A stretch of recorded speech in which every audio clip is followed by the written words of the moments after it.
All right, YouTube. Welcome to another video here. My name is Sam, aka the Sensible Leftist, or really should be called the Frustrated Leftist at this point. We actually have a very special guest joining us for today's video here, the lovely Blair Castro. Blair, nice to have you here.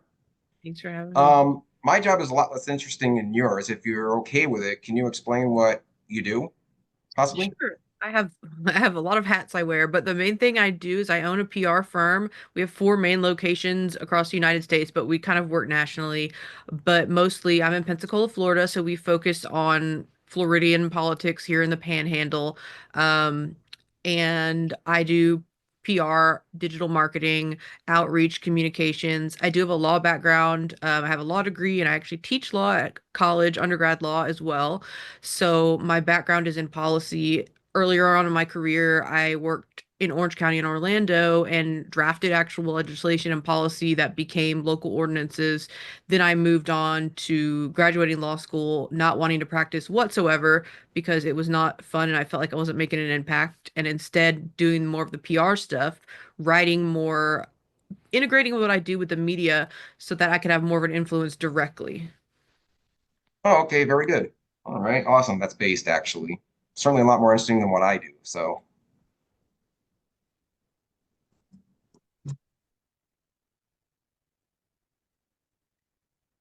All right. Can you hear me still? Yes, I can. Okay. All right. Awesome. Yeah, I just had to change to this because, well, I didn't want the speakers, doubling up. All right. So, what I want to talk about is actually a reason, in my opinion, why a lot of people voted for Trump.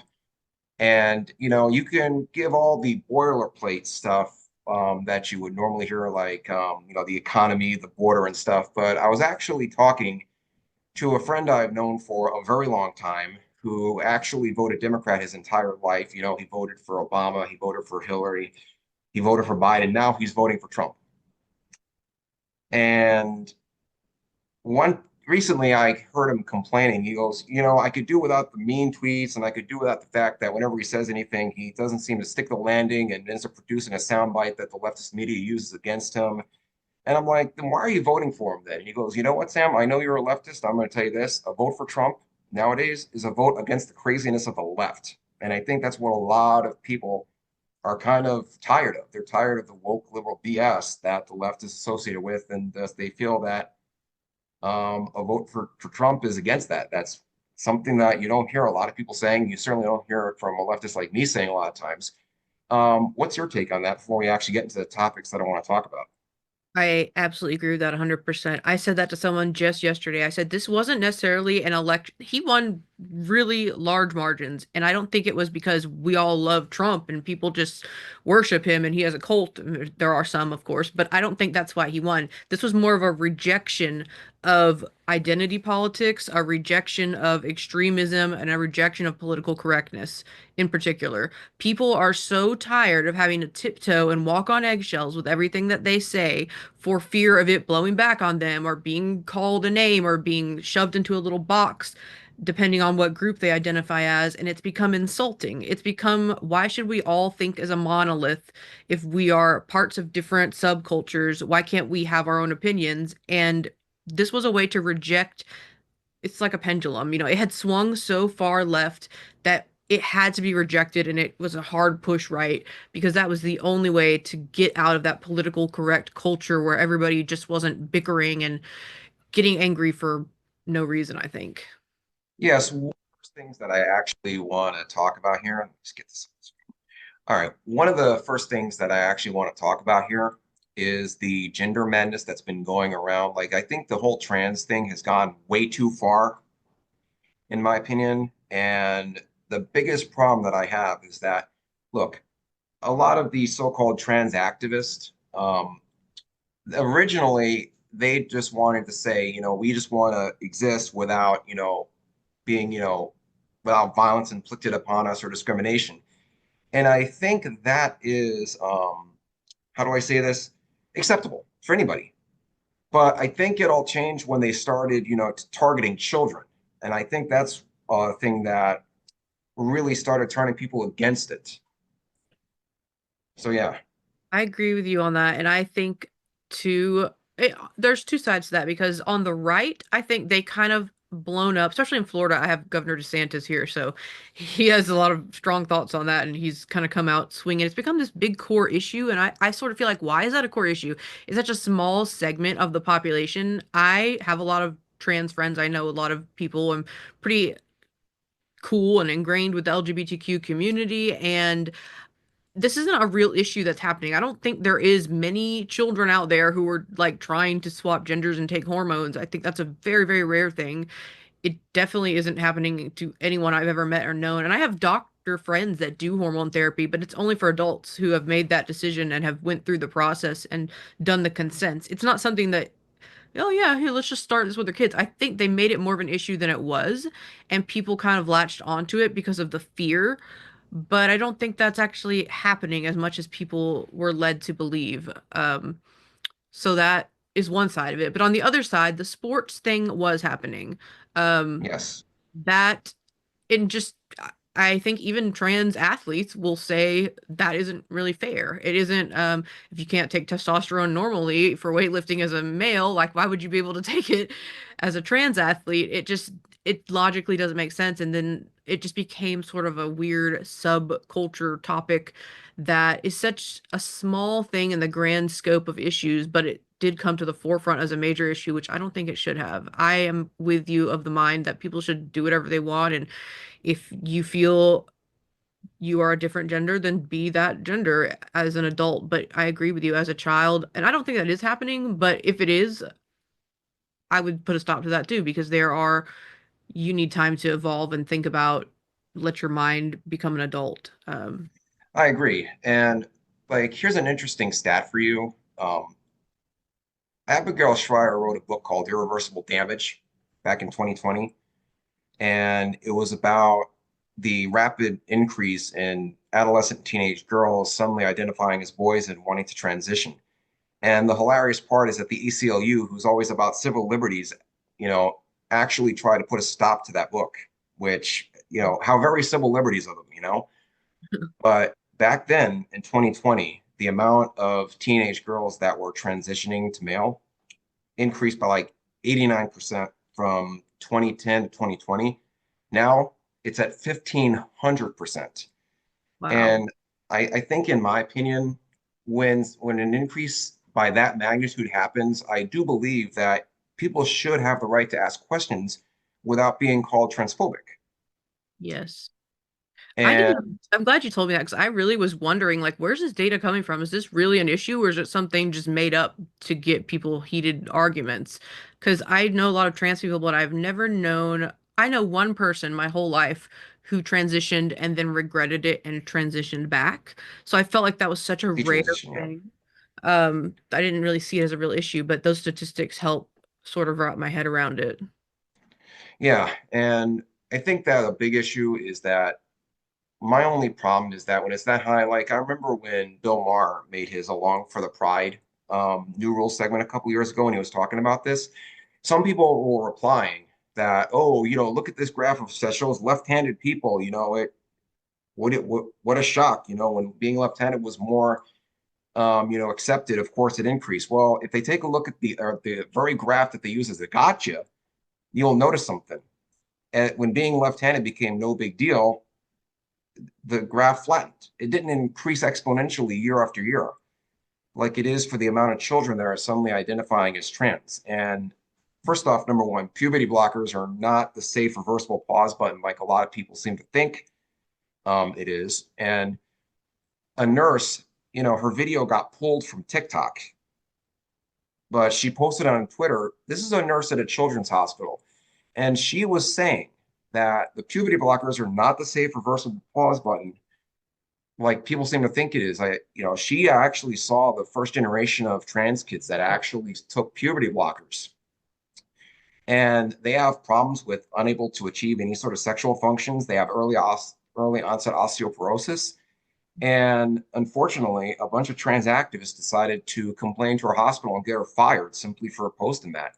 And I think that's the problem that a lot of people have. Weighing trade-offs and sounding alarm bells should not be considered a phobia or bigoted, in my opinion. I agree. I Yeah. I watched Trump's speech, I guess, when he one of the first issues he talked about and made statements on was this issue, and he was like going to make sure that, we're going to not make it so kids can have access to puberty blockers, and he was going to stop this, and you should do hormones later as an adult. And I think most people in this country, even trans people, will agree with that. But the only thing that when he got to the end, he said, "I'm going to make it so there's only two genders and they are assigned at birth." I was like, ooh, I'm not sure if I agree with that because I think if you're an adult and you've made that transition and you've gone through the proper Yeah. channels, then for him to just sweepingly like take your identity and say, no, it's whatever you were signed at birth, that takes away all the work you've done and all the stuff that that person has done their life to get to where they need to be to feel like their true selves. So I wasn't with that, but I was up with him until then. Oh yeah, I mean that's a very sensible take. One thing before I actually get to the next topic here, I think that one of the big reasons why we've been seeing so many girls trying to transition to boys is that number one, we have a problem in today's society where girls are, sexualized from the moment they hit puberty, and I think that some of them see transitioning to male as like a way to escape. But therapists should be doing a better job of, identifying this and letting them know, hey, listen, you're not trans, you shouldn't transition, rather than just blindly affirming them like so many do. And I think that's what a lot of people have a problem with. But again, if you have this take like I did, like I just did, you shouldn't be called a bigot or a transphobe for it. And I think that's what people are tired of is, making a dissenting take or raising alarm bells shouldn't be viewed as transphobic. I agree with you. It's so easy to just name call and point fingers and say racist, transphobic, homophobic just because you don't agree with a policy or you're thinking a little deeper along the issue. And it is true that a lot of my gay friends, lesbian friends, voted for Trump as well. Like, this is not, people feel insulted when you shove them into a box and say, you should vote Democrat because you're this. Like, you can't agree with this, that, or the other. It's against who you are. When they're like, who I am is not gay. Who I am is a bunch of things, and gay is just one part of it. Like, that's Yeah. insulting to them. And I think people are tired of that. They're tired of feeling insulted. Oh yeah, absolutely. And by the way, just one closing thing on that. I just want to let you know that a lot of the trans rights activists you see are not even trans. Hell, they're not even gay or lesbian. They're just pandering white people that think that by calling everybody who doesn't agree with them bigots and transphobes are going to get, social brownie points with the trans community. And, that's no, that's not the way it works. The other thing too that I want to talk about, that one of the reasons why people vote for Trump, I think, is that the whole, Israel Hamas conflict and everything, I think people are tired of seeing these leftists activate, act, advocate for and act like violent jackasses, excuse my language, for a country that technically never existed, and for people who have been, quite frankly, radicalized by a terrorist group LARPing as a government body. They're tired of it. They associate leftists with Democrats, and that's why they vote Republican a lot of times about this issue. So, yeah, That's funny that you mentioned that. I actually studied abroad in the Middle East. I spent a semester there, and when I was in law school, my sub specialized certificate was in religious conflict mediation. So I was a religious mediator. I went to the Hebrew University in Jerusalem in the Old City, and I did Israeli-Palestinian conflict. So I'm very familiar with that area in particular. And as an American and as a Christian and someone who came in pretty moderate, like I would come in literally to mediate, to listen to all sides. And there's so many other religions there too, and different sects of Christianity, different pieces of, there's different Judaism there. It was that is truly the melting pot of the world's religion and cultures in the old city.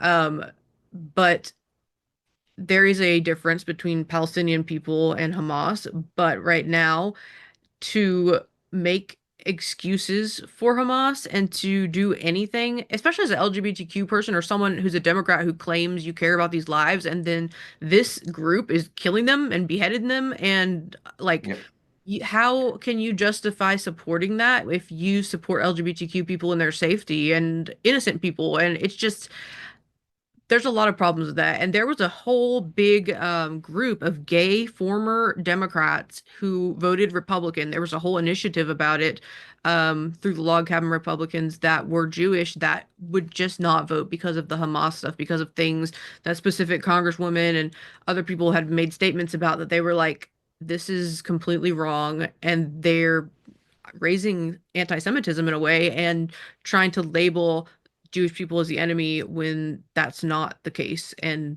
have always been our allies. So Oh yeah, absolutely. And one thing that the Biden administration did, which I'm totally against, and is that he was trying to enact like this new I don't know what the word is officially, but it's like initiative, I guess you can call it, where they were trying to bring in like thousands of refugees from Gaza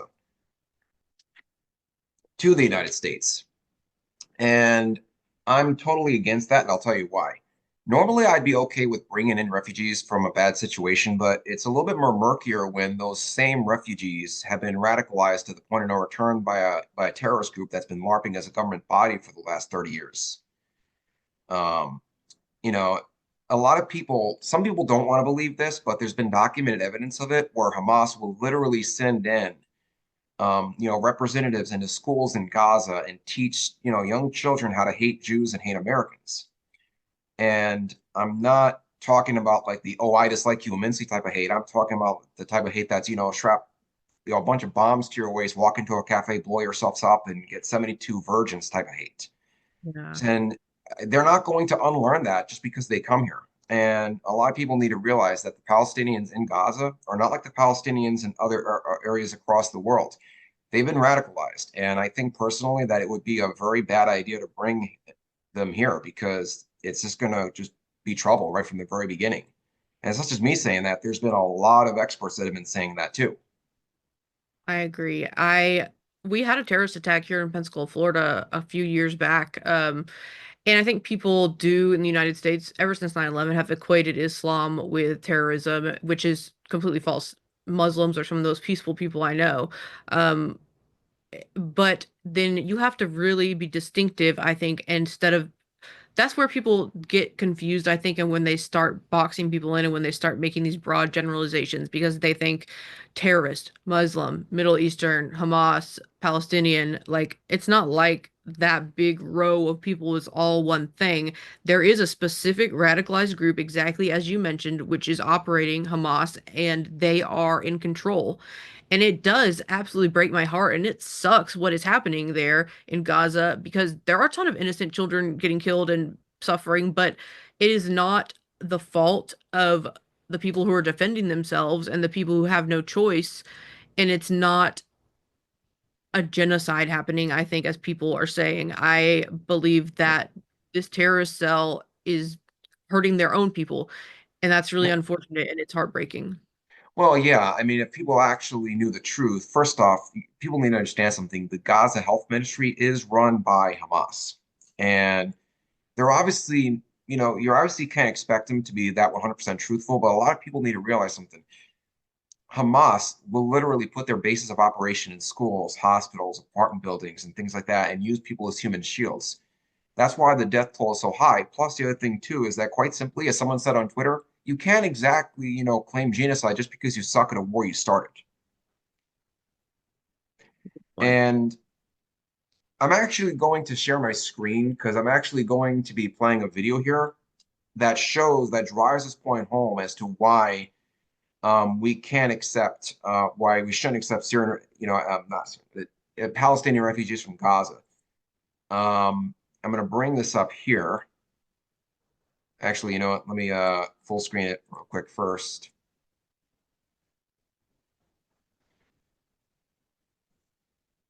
All right. Uh,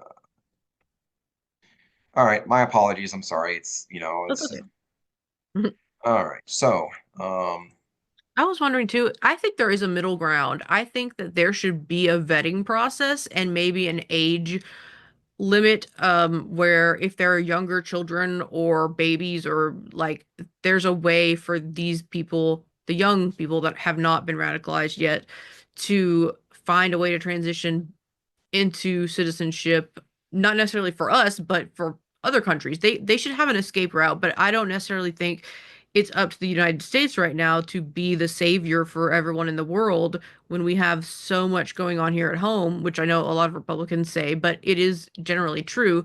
But I also believe in stepping up and giving the opportunity for change to be made, but we're not the democracy saviors going around spreading freedom and helping everyone. Like that really shouldn't be our role. And I Correct. Yes. don't think anyone else in the world wants that to be our role either. So I I see what you mean. And I wish there was a way to like just vet a little and Yes. it's hard because you can't break families up. You can't just take away kids and you never know what the parents have been radicalized or been through. And the vetting system would have to be something really uniquely created for this specific thing by experts. But to take just large groups and accept them without any real Yep. standard, I agree. incredibly dangerous. Exactly. Well, this is a video that I want to share called it's called from a YouTube channel called Why This Minutes. And it's actually about why the Middle East won't accept Palestinian refugees. So let me just go ahead and share this. I don't know if you can see it or not. You should be able to see it actually. All right, here we go. Let me know if you hear any sound. Countries in the Middle East taking in Palestinian refugees. Do you hear any sound? Yes, I do. All right, cool. All right.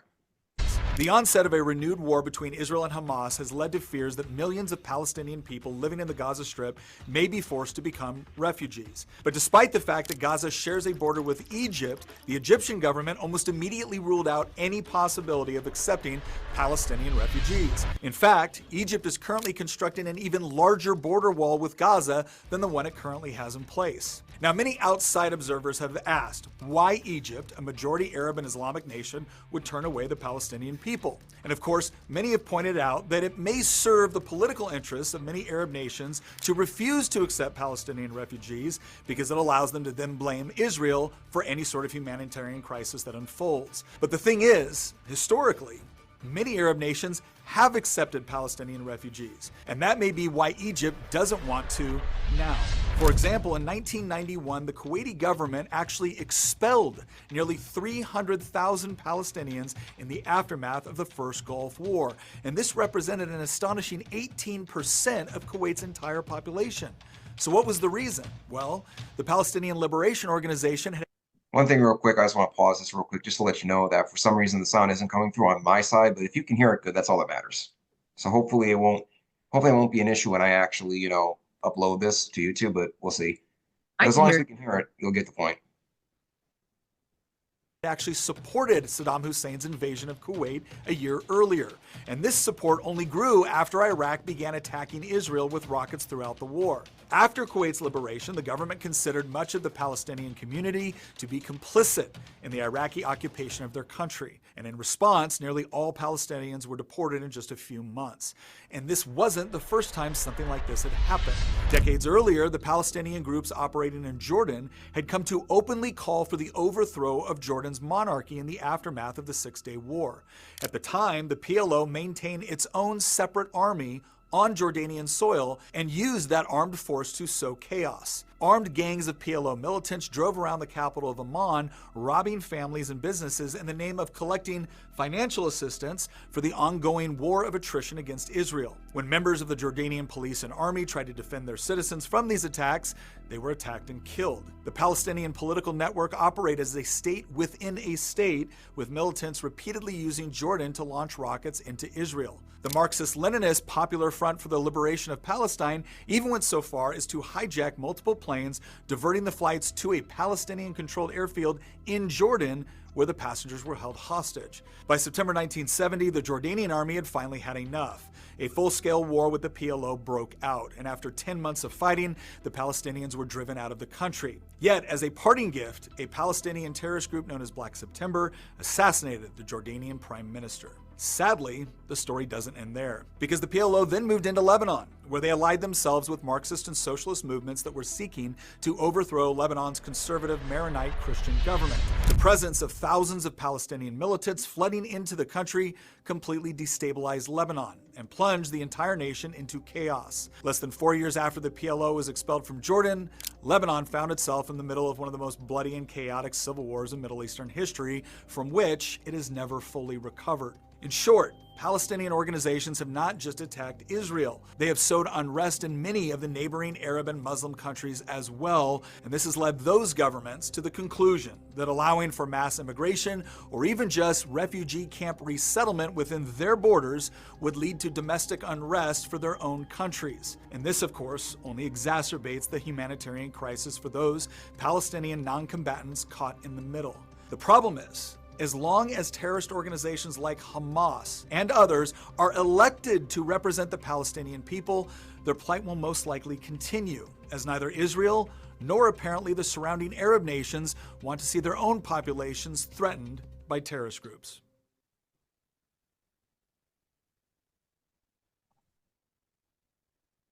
All That right. makes a lot of sense. You probably heard all that. And yeah, that's a if even Arab nations don't want them because of the trouble they're going to potentially cause. That's one of the reasons why a lot of regular secular nations are not going to want them either. I've never been to Egypt, but I know it is right there on the border. I always wanted to go, but never got a chance when I was there. But I have a lot of friends that lived in Egypt, and that was also a feeling that they didn't want what was happening right next to them to come and seep into Egypt. They sort of saw Egypt as this jewel that was protected. It was more of a tourism place. It's more universal. It's safe.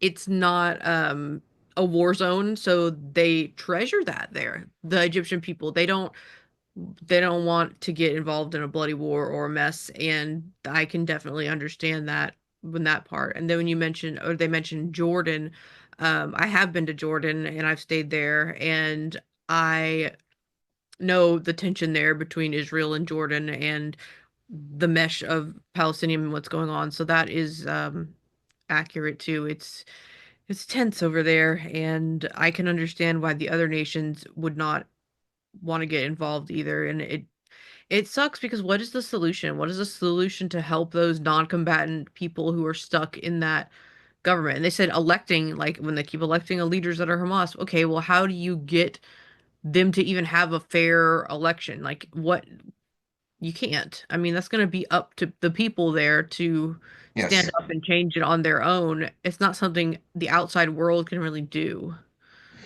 And I remember there was a so-called security expert who weighed concerns that if they were to come here, there would be problems with failure to assimilate and potential terrorism concerns. And now, when an expert weighs in and posts his answer publicly, he gives you the PR answer, but I'll actually give you the actual answer. And one thing about me is that I'm a straight shooter. I like to say things that you know people mean. That people would rather. I would rather say something and not beat around the bush. And basically, what that means is that Jewish communities would. I mean, obviously, they wouldn't be able to attack Israel from the United States if they were to come here, but Jewish communities would have to be pretty much having to have the bomb squad on speed dial if they were to come here. And I apologize if that sounds harsh, but that's what that means. Another thing is too is that failure to assimilate. Well, there's concerns that what's happening in places like Sweden might happen here, where a lot of these people consider revealing clothing on women to be offensive, and who knows? We don't want these people coming in and starting to harass, belittle, or even attack women who wear clothing that they view as, a sin or offensive. So, because they're also, radicalized into believing Sharia law. So that's another concern that we have to have with these people coming in. Um, and, I mean, what's your take? I mean, on that do you think that that's a valid concern? I think yes, it is a valid concern, but that happens in Orthodox Judaism as well. I don't think that's Yes. limited to one faction of a religion or a group there, because when I was in the Middle East, like I didn't really understand. I went there in 2012, so I was pretty young, and it was before ISIS. This was before Hamas. This was more like that time where things were a little bit more peaceful. Um, and I didn't know about clothing so much. I was like 23, 24. And I just kind of wore regular clothes that I would wear here in America. And I got so many looks, and then people pulled me aside and were like, don't wear that, don't do that here. And some of the worst blowback I got was from the Orthodox Jews, and I just felt so bad. And I didn't know anything about that, but it does kind of put you in a dangerous position because people, um, they they view it as an offense, and you really have to be cautious when you travel to cover up. And yeah, I can definitely see failure to assimilate, and it works both ways. If you're an American going over there, you need to respect the culture and try to assimilate more and learn as much as you can before diving in. That was, as a young person, I should wish I would have done that more. I mean, I learned quickly, but when they come here, we definitely want them to understand that you can't harm people or take offense to things that are cultural norms. Oh yeah, I agree. And yeah, I totally agree with that sentiment. But it's interesting to note though is that whenever anybody says that, like one of my work colleagues was one time telling me that when Jews came here from, after World War II, there was a lot of concern about, will they assimilate well? And, last I checked, you don't see a lot of Jewish people, murdering their own daughters in an honor killing like you do with a lot of, from a lot of, majority Muslim countries. So that's another thing to also consider as well. Yeah. Um, and just so you know, before I move to another topic about this, I want to mention something else as well. There was one time when somebody on Instagram posted a screenshot of this, and I thought she was kidding. But in Norway, ever since they started importing a bunch of Islamic migrants, they've had problems where women were being sexually harassed and even assaulted, on the, and it's gotten so bad that Norway has had to actually um, require new migrants from certain countries. They actually had to make them take, I'm dead serious on this, rape classes where they actually show them women that they might wear in like a Western atmosphere. And they have to actually let them know that just because she may be revealing a little bit of skin doesn't give you the right to, belittle or assault or attack her. I mean, isn't that say more about the culture that they came from if the countries they're going to actually have to make them take classes like these? Yes, absolutely. But I'm thinking about it now. I'm like, man, I almost feel like we're at the point now that maybe we do need something like that here, and maybe Norway's not wrong, because it should be intuitive. You're right. That should not be something, but it seems like there's extremism everywhere where it's getting more and more prevalent that people think that's okay. Shout out to the US though, because I love living here, and that's one of the reasons why I always feel safe. I feel like I can defend myself, and I feel like I can dress and be Yeah. whoever I want. And over in other countries, and I've been to a lot of other countries, it's not always like that. So I love this country for one of that very specific. Oh yeah, absolutely. I do too. I I just want to say here that darn it, I just left my train of thought. Oh, actually, that's what I was going to say. Well, Norway introduced these classes for migrants, and personally, between me and you, this would never happen here because the moment any state or county were to require these type of classes to be attended to, certain people, I'm going to say this right now, on the left would probably accuse, the state of being Islamophobic, which is stupid. Wanting to let people know that, hey, you can't do this here just because it's unacceptable in your country. That's not phobic to me. That's not a phobia. That's just common sense. Yeah, I totally agree. Now, okay, let's move on here. And I want to talk about another thing too that a lot of people got tired of seeing is the rapid shoplifting you may have seen that's been caught on viral video. Shoplifting in what capacity? Refresh You me. know, you know how you may have seen the videos of people in California just going into stores and stealing stuff in mass? Was it because of like Black Lives Matter, or like I remember that happened? No, it was just like, especially in places like San Francisco, they had problems where people would just, go in, shoplift hundreds of dollars of merchandise and they would never get arrested or anything.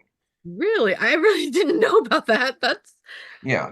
wild to Well, me. this is the problem. And California actually just elected a new tough on crime prosecutor because of this. And look, it is true that California, there is a certain threshold, from what I understand, between the dollar amount when your shoplifting charge becomes from misdemeanor to felony. every state has it, but the law can only do so much if the prosecutor in question and the DAs don't want to charge these people. And a lot of these DAs just let these people go. And because of that, shoplifting rings and other, unscrupulous groups are forming where people would just go into like stores and rob them, and the cops wouldn't even do anything because there was no sense in arresting them. And I I think that's why they actually did, elect a new prosecutor that's going to start, actually charging these people. Good, I hope so too. And maybe that's a California thing, which is why I hadn't heard of it, because in Florida, that would definitely never fly. I think we're a lot more, or we try to be a lot tough on crime. I do remember seeing video about different young people that were making little groups and bragging on the internet about going into celebrities' houses and robbing them. And they were Yeah. stealing from like Paris Hilton and Lindsay Lohan and all these people in Beverly Hills and Calabasas, and they were like hawking all their products around, and they ended up like it took forever for these people to get busted, and they were bragging and showing it off, and I was like, how are they not caught yet? And they finally got caught, like, but it was months and months after the fact. And I was just like, it just seems ridiculous to me, because here you rob a Dollar General, like, it's on camera and you're caught within 24 hours usually. I just didn't understand how that's not something people take seriously. Well, I've always thought that this is the main issue behind it is that a lot of these, and I hate to use this word because I know that it meant something good at first. Now it's just, has a negative connotation to it. But a lot of those woke ass prosecutors that were in California were saying that they were not charging these people because the quote unquote it would disproportionately affect certain communities if they were to put them in jail for shoplifting. And I'm thinking, if you don't want to be disproportionately affected by something, how about not shoplift? You know? And there was one California congressman that was going to introduce a bill that would make the penalties more severe for stealing catalytic converters. And one other congresswoman tried to kill the bill because she claimed that it would disproportionately affect certain members of the community. I'm thinking, well, if you don't want to be disproportionately affected, how about not steal the catalytic converters in the first place? You Yeah, know, doesn't make maybe any that's a bit too simple to take on it. I don't know what your take on it is. I agree. I didn't even realize, but when you said catalytic converters, like, oh yeah, people do steal those. I was thinking about it, and like, wire, that's something people steal a lot too. Like the copper wires out of like AC units and stuff, Yes. are always getting hit. And to say that disproportionately affects, I don't know, it's just kind of ridiculous to me, because it doesn't matter who it affects. It's don't do it. Like, disproportional or not, like, it should not matter. There are other things too, but I want to actually move on from the more political side to some social things that I want to mention here. And I want to go back to the trans thing just to mention something here real quick about it. Now, listen, I'm a heterosexual man. And if I enlisted the services of a matchmaker, and after showing my picture and and my profile to say 50 women, if the only one that was willing to actually go out with me was a trans woman, I would let her know, nope, sorry, just keep looking. Absolutely not. And because I'm a realist and a trans woman is a biological male, and quite frankly, it would be gay you know, for me to date a biological male.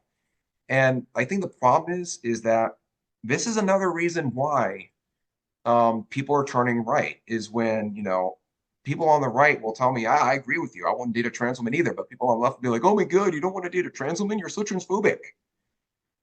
Yeah. And That's a funny thing to think about. I'm half and half with you there. So I don't think it's gay to want to date a trans woman as an adult straight man, because, or not have a problem with dating him, because I see that as a female. That's somebody who's been through transitioning. That's somebody who, yes, they were born male, but at this point they probably transitioned and they identify as female and they're operating and living that way. Then I don't think that's gay. I think it's still straight, but that's my conception of it. But it is up to the individual to have full disclosure on all of that and to have their own opinion. Nobody else should be able to hide that information from you, or to expect you to just not care. You can care about anything. If you don't want to date somebody who's a certain weight or a certain feature, like anything, like, people have these preferences and they deserve to know up front what that other person fully is about and what they are, and if there's going to be an attraction there, if there's going to be a future there. And withholding stuff and telling people they are transphobic or homophobic or some sort of name because they have preferences is ridiculous. Everyone has preferences, and Oh, yeah, that should absolutely. not be looked down upon or criticized. Oh, yeah. I mean, look, people deserve to have preferences without being called names over it. Um, it's funny that I mentioned this. There is a woman whose Twitter handle is EJ Rosetta. She's a lesbian. And she was actually just merely answering a question that was asked on another Twitter thread. And she basically said, as a lesbian, I only date women with vaginas.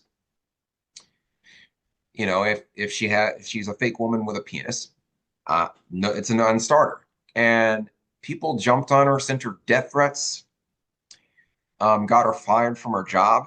And then she announced that I guess friends of her family wanted to hire her as a chef for a restaurant. And people found out about it and actually called up the restaurant, threatened to picket and protest outside if they hired her, and they had to rescind their offer. So it's insane that you can't even have a dating preference anymore without, being attacked.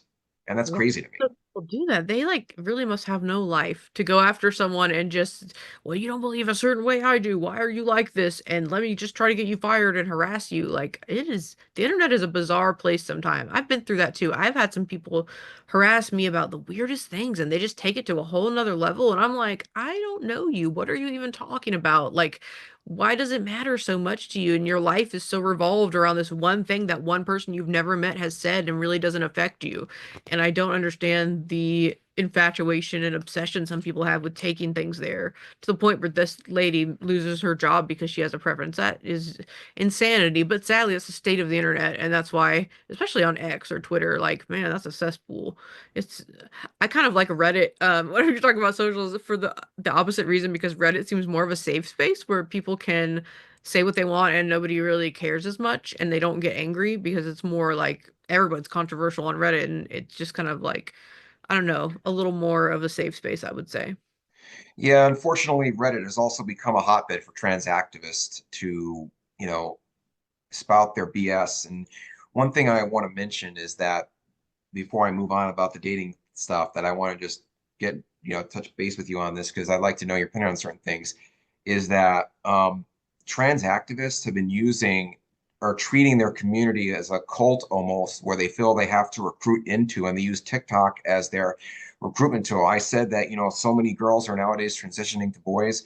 Well, it could be that you have these trans activists going on TikTok, letting them know that the very things that make them unique are coping mechanisms for gender dysphoria, and that's just not right. If I had a teenage daughter and she wanted to become an airline mechanic after high school or whatever, after college, I certainly don't want some trans activist telling her, "Oh, you want to be an airline mechanic? That means you're really a boy."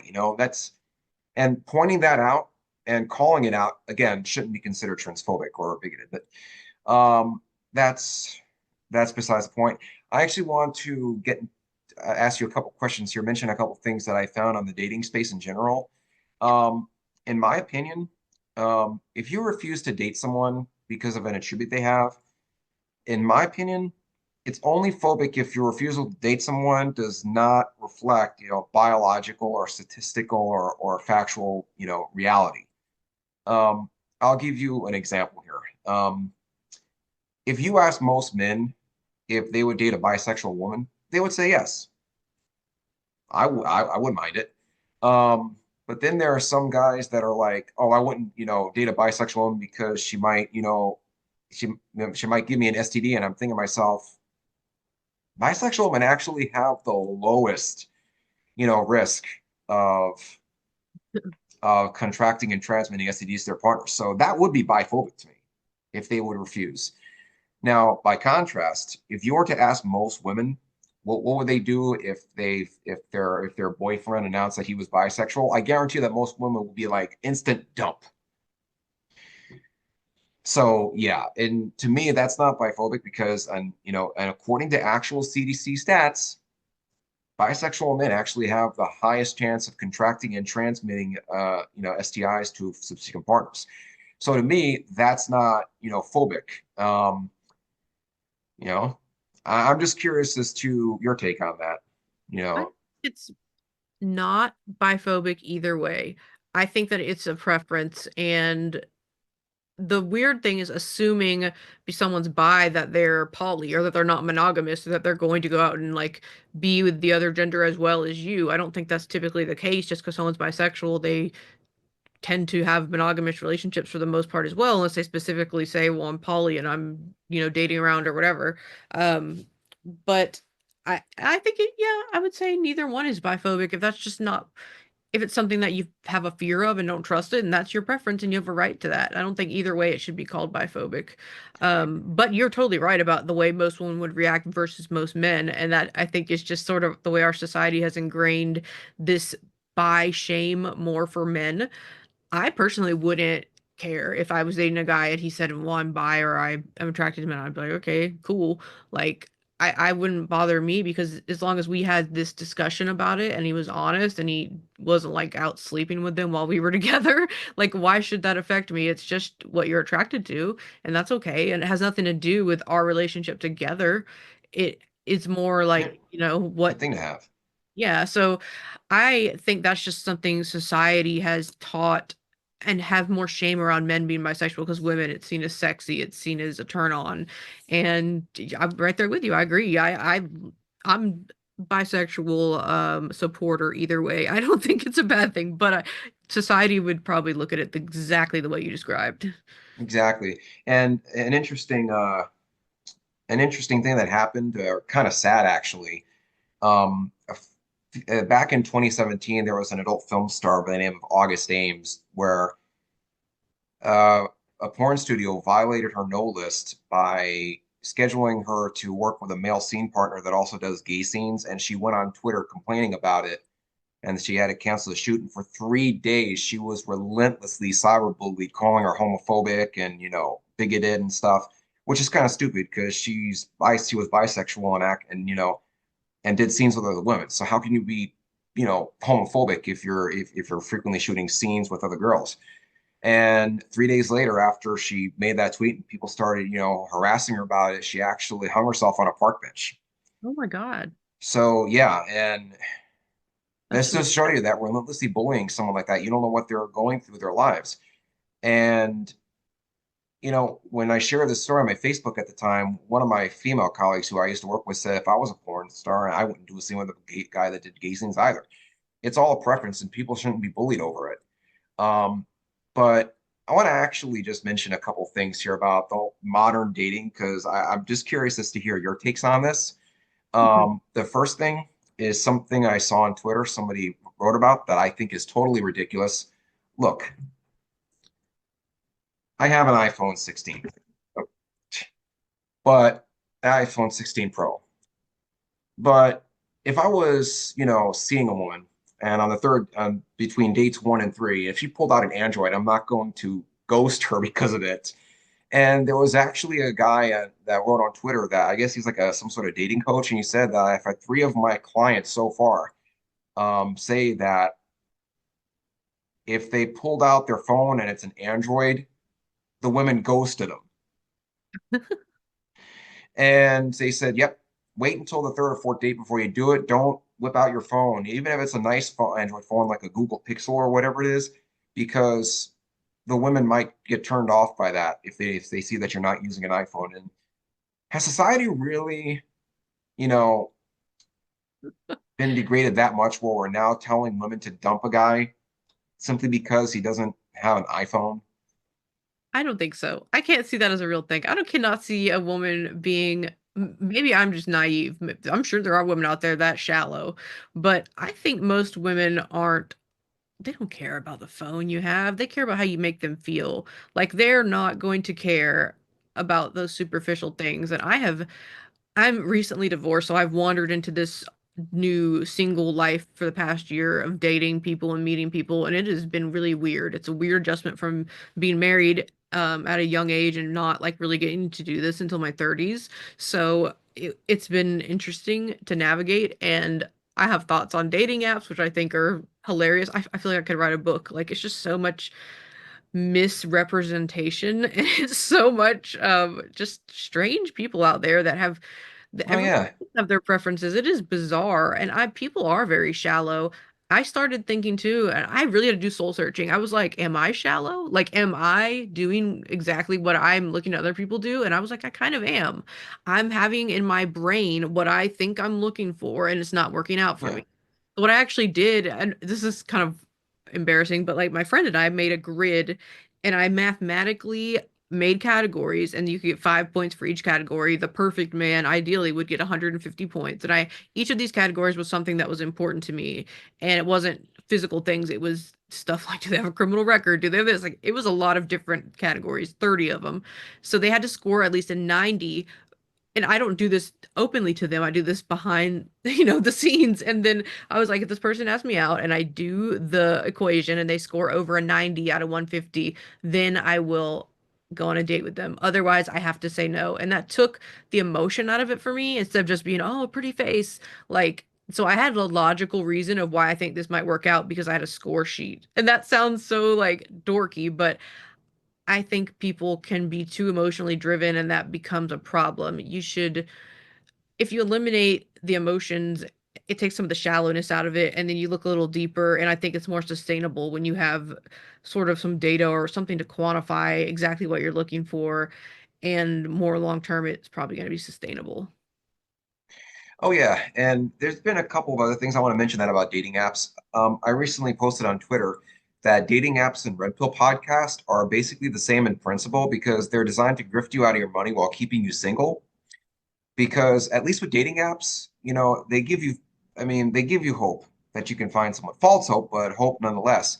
But Red Pill podcast, which by the way has been, infecting way too many men, basically grift you out of your money by claiming, oh, mainstream media demonetized us, give us money so we can continue operating.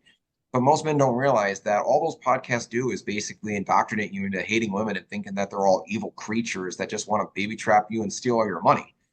Yeah. So I mean, I almost, I sometimes watch a couple just to see what they say, but I know better than they get sucked into that ideology. Absolutely. There's so much sexism out there too. And as a woman who, does what I do and dates around and tries to meet people, it is like a little terrifying sometimes. And I don't I'm very like open-minded and open-hearted, I think. I look at people and I listen to them and I want to know who they are. I want to talk to them and get to know their story and get to know about what their likes and dislikes are. And even if not from a dating perspective, like I enjoy the conversations, I enjoy Oh making the yeah. friendships and the connections through the dating app. Sometimes I made some really cool friends and people that I would definitely visit and continue to hang out with and see. But like today I had a dating app and I've literally only got it for 1 month and then it expired. But I just checked because it expired like the other day and it was like you have 163 likes or like someone swiping on you. I was like, holy shit, like am I actually gonna sit there and go through 160? I'm not gonna look at them. I'm just like, it was too much, I think, for a woman. So maybe I was just on one where I was overly inundated, but it has become sort of a cesspool. And I think there's probably good ones that try to vet it a little more. I was on one that was a paid like premium subscription for that exact reason, to try to see higher quality people, and it still wasn't high quality.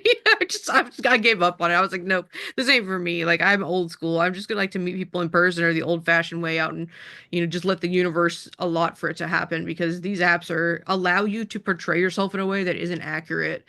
And most people don't even put in the effort. Their profile is like one sentence and ugh, I just can't. I have a funny story to tell you here. How my mom met my dad is kind of hilarious when you come to think about it. Um, and it really just goes to show you back then you could do stuff like this, and now this wouldn't fly. It's not like my mom and my dad were strangers. He knew her because she was a bartender at this local watering hole. This was up in New York, by the way. And one day, my dad worked for his dad. It was like an auto body, auto repair shop slash gas station. And what they also did was they would act as a liaison for people who want to sell their cars, for people who want to sell their car but didn't want to go through the hassle of finding a buyer. These people would just leave their cars with them, and they would find a buyer for the car and they would take a small cut as a finder's fee. And one day, my mom came in with her old Ford Mustang and wanted to sell it because she was disillusioned, just got out of a bad relationship, and she wanted to move to California. She was trying to obviously sell her car to raise funds. My dad was smitten, and he wasn't going to let her leave. So what he did was, you're going to laugh. He handed her his business card and said, before you make any rash decisions, call me sometime. I'd like to take you out on a date finally. And my mom was like, I'll think about it.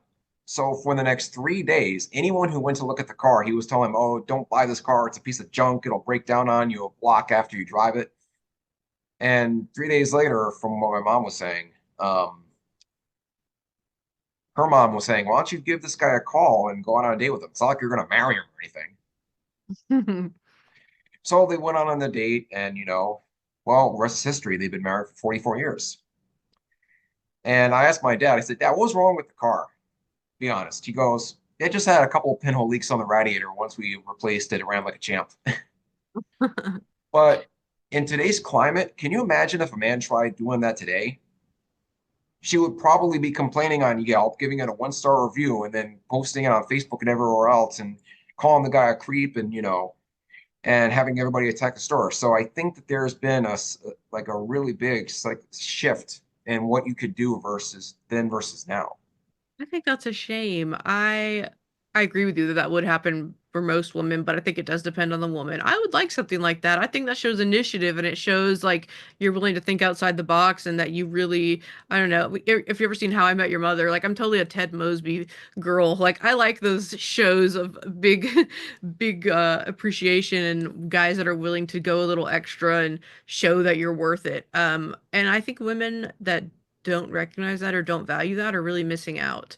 And I've been that woman who's missed out because I was so focused on myself or other more superficial things. I think it took getting older and wiser to just see like that wasn't something that I should have been valuing as much, and I should have prioritized things differently in what I was looking for. But I love that. I love that story. That's sweet. I think guys should do more stuff like that. Even if they're afraid of blowback, just go for it. Oh yeah, I mean, 20 years ago, I think that Me Too, I think, was a good thing. But like any social movement, you have to be able to make steps to keep it from going off the rails. And I don't know if you're familiar with a Reddit thread called the Female Dating Strategy. It was a Reddit sub that they just keep it on there as a front for their own podcast, but it was one time known as Reddit's most toxic sub. And there was someone who posted a thread on that sub saying things that places where men should automatically consider women off limits. And it listed like this long of places where men should not even talk to women. I wonder And I'm thinking to myself, okay, if men aren't allowed to approach women anywhere, where are we supposed to meet? True.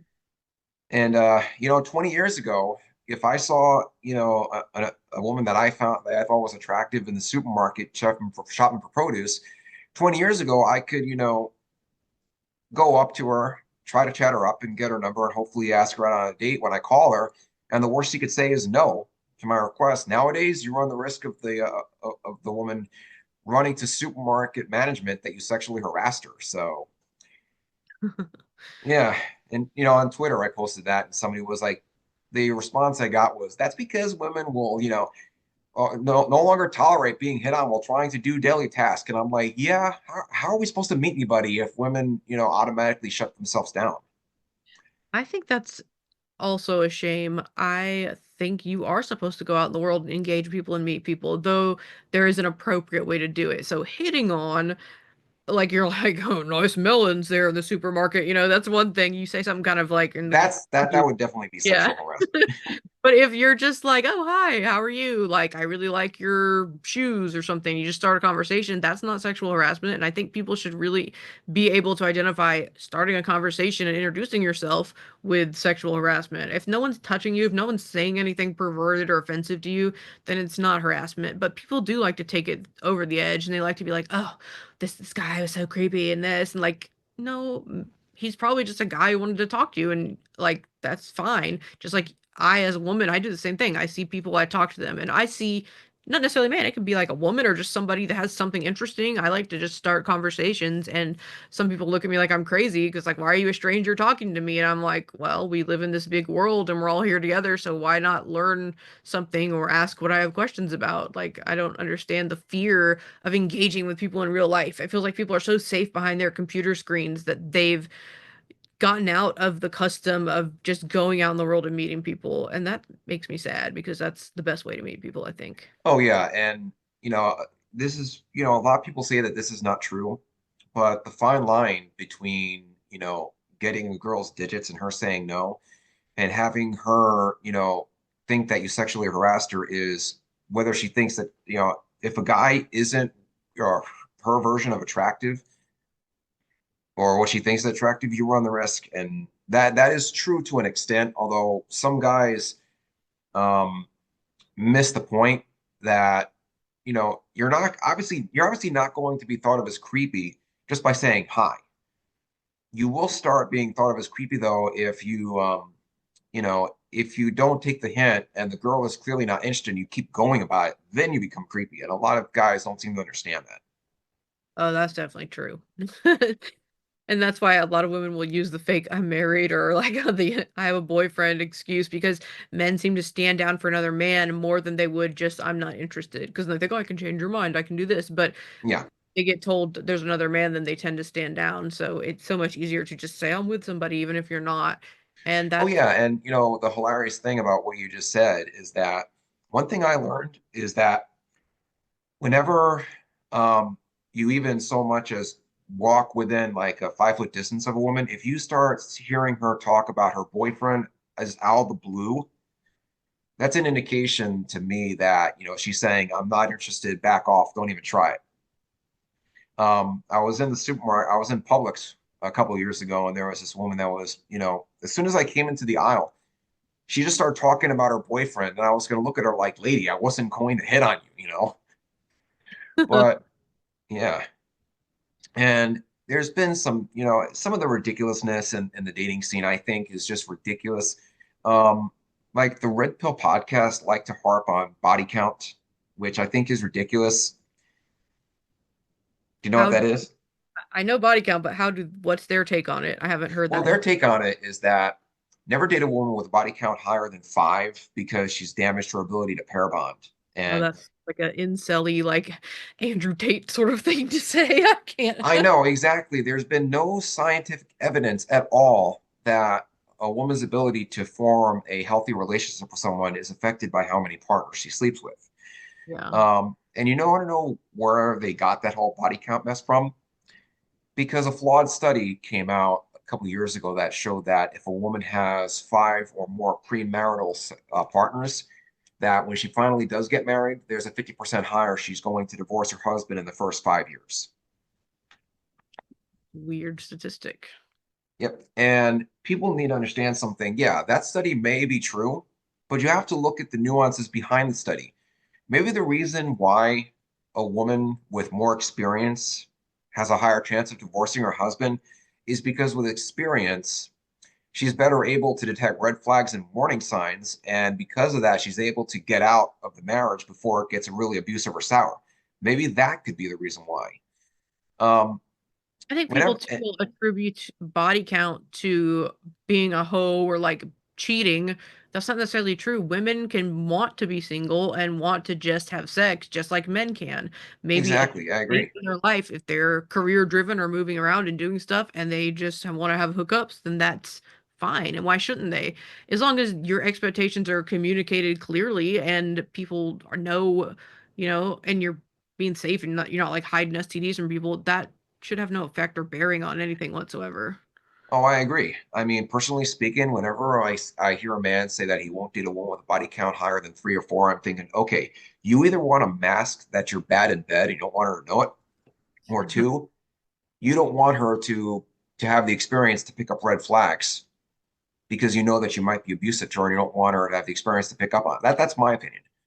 Yeah, I think so too. Um, Here's another thing too.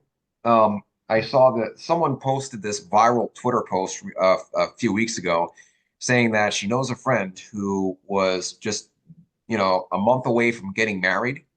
And she recently got a new job that would basically increase her pay like 3 times than what it is previously. And her fiance told her to not take the job because if she makes more money than him, she's going to lose respect for him. And needless to say, the wedding was off and they broke up because she refused to do it.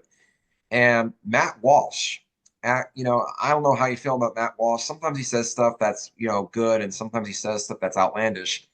And he posted the results of a study that showed that um, when a woman starts making more money than her husband, either through like maybe a job change or promotion or whatever, 50% of those marriages fail in terms of divorce within the first 5 years, with a woman filing 70% of the time. And he then went on to say that this is because when a woman starts making more money than a man, see, according to what Matt Walsh said, women are primarily, wired to see men as the providers. So if they start making more money than her husband, she eventually will start losing respect for him, and then it'll, go snowball from there. And what a lot of people don't realize about that study that he quoted, is maybe the reason why those women filed for divorce is because now that they have the money to do so, they were stuck in an abusive marriage, and maybe the extra money that they're making is giving them the ability to leave and be financially able to do so. Could that be a reason why those marriages end in divorce like that? Yeah, that's a good point. I think too that people say, well, she'll lose respect for you. Well, maybe she's losing respect for you not because of the amount of money you make, but what you're contributing to the household.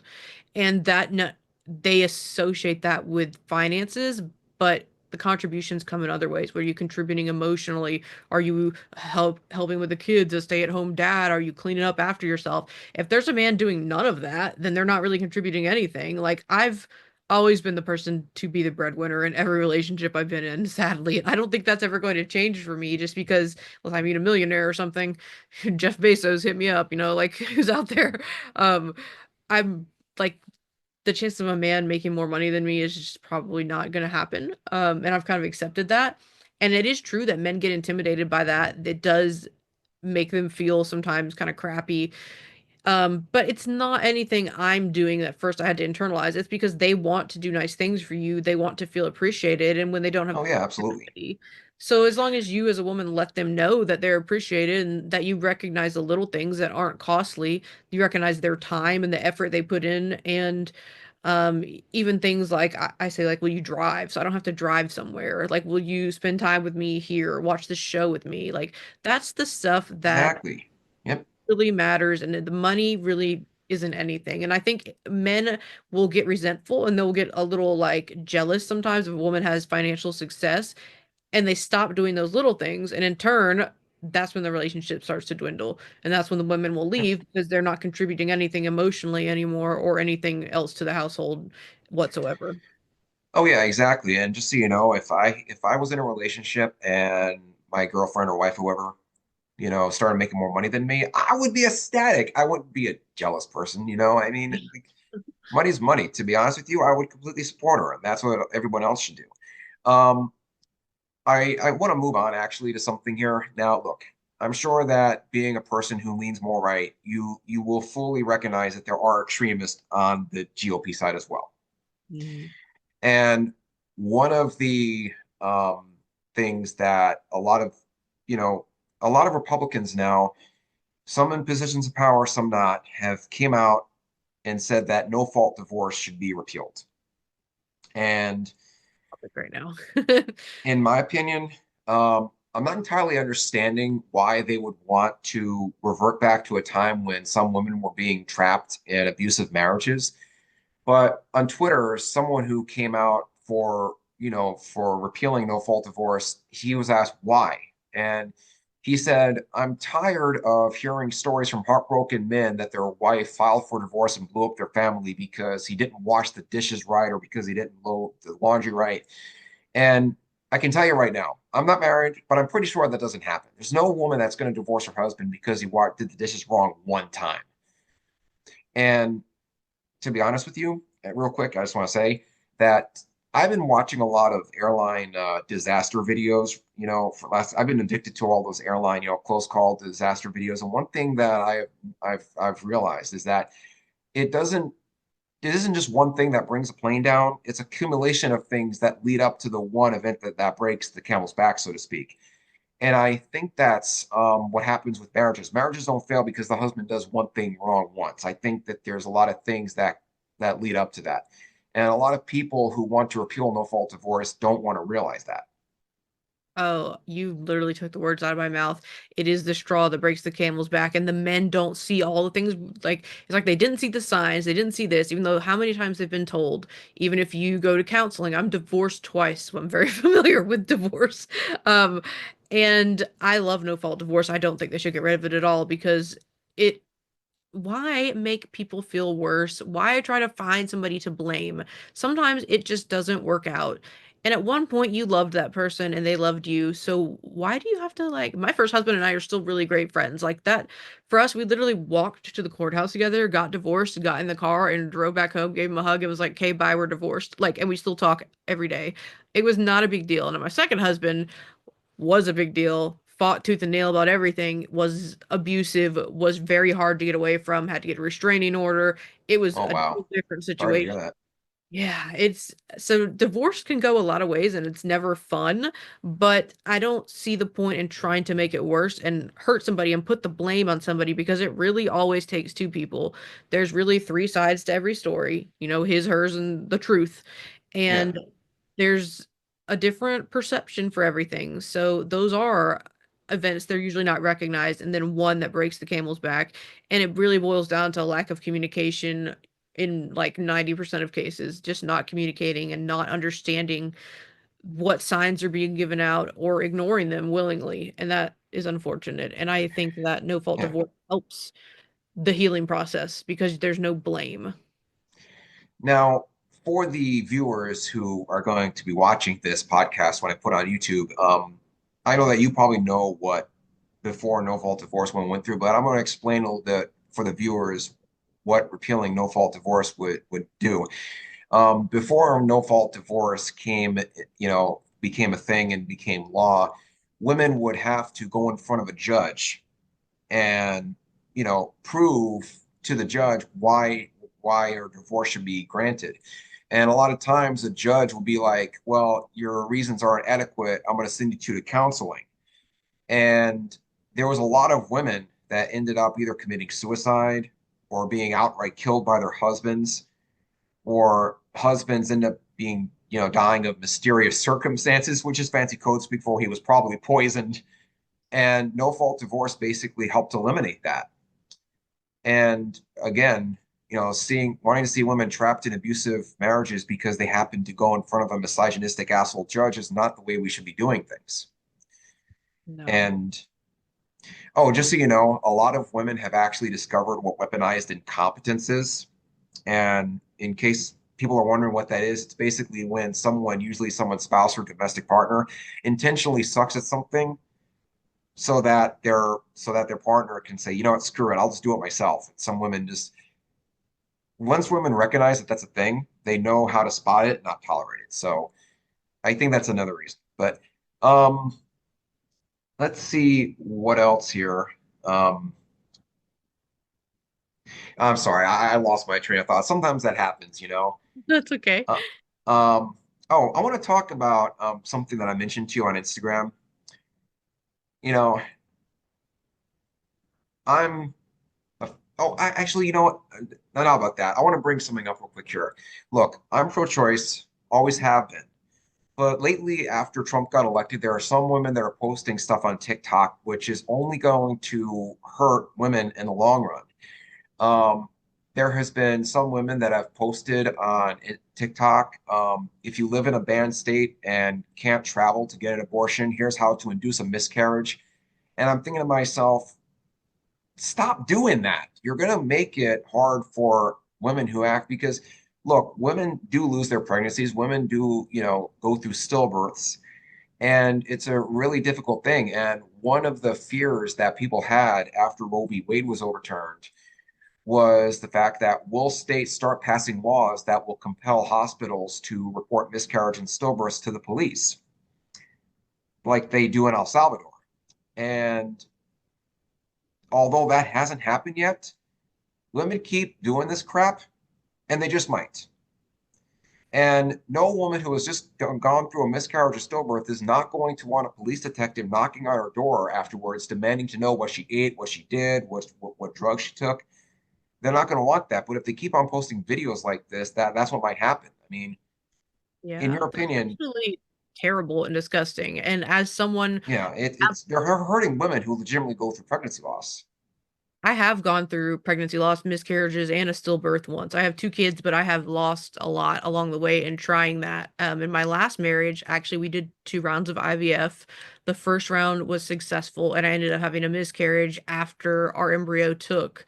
And while I'm sitting there at home having this miscarriage in the bathtub in pain and devastated because that's an extremely expensive process and Oh, I'm sorry. physically and mentally tolling to get pregnant through IVF. People that haven't done IVF, that is not the traditional way of getting pregnant, and it is very hard on your body and your soul. So you go through this, and you're all excited, and then you end up having a miscarriage. And my husband at the time said, "You did this on purpose. You aborted our baby. You killed it."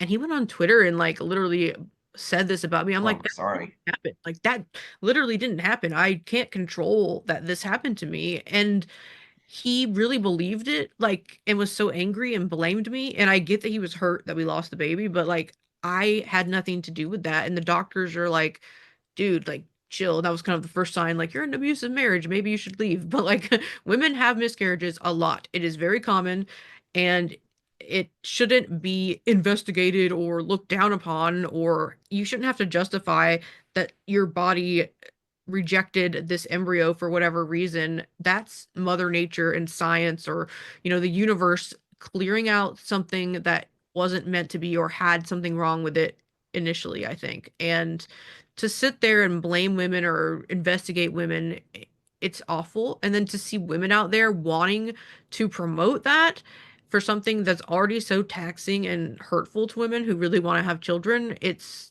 just, yeah, I don't even know. I don't even can't even put that into words. I feel like it's I know, and it's going. And another one, there was a woman's recent TikTok post that went viral on Twitter because she's so scared that Trump is going to sign a national abortion ban that she got her tubes tied. Now, look, I'm all for women, wanting to get sterilized. My personal opinion is that as long as she's over the age of 18 and is willing to sign a waiver letting her know that she can't sue the doctor if she regrets it 10 years down the road, she should be able to do it. But, sterilization procedures used to be for, women who doctors felt would actually be dangerous for their health to have any more kids. So they would tie their tubes. You know, Even though I'm for women being able to do it, that procedure is not for women so they can, have sex willy-nilly and not have to face consequences for it. And if these women just keep on bragging about getting sterilized, that's the next thing that some politicians are going to try to ban. They're going to make it legitimately hard for other women to get them legitimately. And I think that that's a big issue that they need to realize, hey, stop doing this crap. well, I have sort of a different take on that. I think if they want to get sterilized and they do just want to have sex willy-nilly, that's okay. I think I'm okay with that. Because it's less kids in the world that weren't intended. And I think Yes. some people don't deserve to be parents. A lot of people don't, and there's so many kids that need a Yeah. home. Why would you want people to keep reproducing and now you can't get an abortion? So like, I don't want to see kids without homes. I don't want to see kids in the foster care system living in Yeah. poverty and the cycles continue. So you want to sterilize yourself, go ahead, because then that's less kids on Medicaid and that we're as a society footing the tax bill for. Um, but I agree with the reasoning behind it and how women saying that isn't really helping the cause, because the cause is that, if you have two kids, for example, and you're married and you want to get your tubes tied and you're just done, like, what's the point of being on hormones or birth control when you don't want kids? You've got what you have. And Yeah. I think that's a choice that women make with their partner or whatever. And no matter what it is, it's between them and their doctor. But to go online and like speak and brag about it and say weird things, like, keep that stuff to yourself and with your family. I don't think the whole world needs to know about your purposes behind some of this as a political ploy. Like that, everyone is different, and I respect everyone's different choices, but yeah, that isn't going to help the cause, and it's going to cause more people to think, well, sterilization is bad, and this is something that the left is pushing, and we really need to watch. When I say we, I mean both sides. The things we say and how it looks to the other side and what we give them as ammunition. If we're ever going to come together as a country, quit being so extreme and don't make things worse by giving them like total ammunition to go after you by doing something nuts. Like just stop. Oh yeah, I agree. And I want to move on to something that see, I'm a car guy and I'm wearing a t-shirt that says real racers, know where the finish line is the first time. They don't have to go around in circles 500 times looking for it. But but I'm gonna be honest with you here. And I know this may seem like a weird shift of gears, but I want to actually talk about this real quick because in my opinion, I think it needs to be mentioned from a car guy. Um, there are some safety features I think that came out of people's lack of personal responsibility. Like when a Democratic congressman decided to come out with the Hot Cars Act that would have required all cars to be, come with rear seat reminders. And I'm thinking, isn't making sure that you didn't leave your baby in the back seat of your car more personal responsibility issue? Why do cars need to come with more stuff that's going to make them more expensive and more stuff to break just because you're that irresponsible?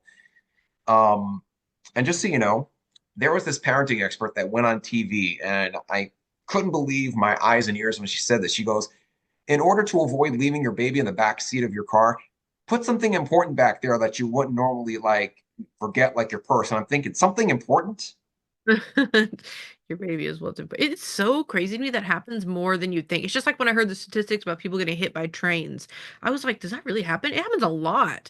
And I was just like, wow, they really don't see the train coming. And I guess it's a thing. I haven't experienced it, but it is a thing that people get in that zone and they're sort of like unconsciously driving every day in their morning route and they get out and they still haven't adjusted to the fact there's a baby and it's just terrible. But to make that a mandatory thing for a car manufacturer and to make that the car manufacturer's responsibility is not right. That should be if you're a person and you want to add that feature in, just like you want to add in, like some LED lights or something, just because you feel like Yeah, that might help you, then that's cool. But like to make it mandatory or to make it a law seems too much. exactly. Like there were some safety experts because this happened a couple of times where how most cars nowadays have push button start. Well, there's been a couple of instances of people parking their cars in their garages, forgetting to press the button to turn it off, which I think is dumb. I mean, it says start, stop, run on the damn button. But there are some people that have legitimately forgot to press the button to turn their car off, their house filled with carbon monoxide poisoning, and they died. That's tragic.